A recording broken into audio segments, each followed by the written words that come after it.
রাস্তার পাশে দাঁড়িয়ে পাউরুটি খাচ্ছিলাম। হঠাৎ খেয়াল করলাম কয়েক জোড়া দৃষ্টান্ত চোখ খুব আশা নিয়ে আমার দিকে তাকিয়ে আছে। ওদের চোখের সেই ভাষা বুঝতে খুব একটা কষ্ট হলো না। আমরা অনেক সময় অবলীলায় খাবার নষ্ট করি, অথচ এই অবলা প্রাণীগুলোর কাছে এক টুকরো রুটি হয়তো সারাদিনের বড় পাওয়া।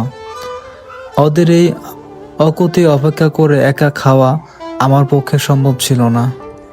নিজের খাবার থেকে ছিঁড়ে ছিঁড়ে যখন ওদের দিচ্ছিলাম, দেখলাম ওদের লেজ নাড়ানো আর খাওয়ার তৃপ্তি। বিশ্বাস করেন, দামি কোনো রেস্টুরেন্টে বসে খাওয়ার চেয়েও এই ভাগ করে নেওয়ার আনন্দটাও অনেক বেশি প্রশান্তির। আমাদের সামান্য একটু সহানুভূতি পারে এই অবলা প্রাণীদের মুখে হাসি ফোটাতে। দিন শেষে মানুষ হিসেবে আমাদের বড় পরিচয় হোক আমাদের দয়া আর ভালোবাসা। ভালো থাকুক পৃথিবীর প্রতিটি প্রাণ।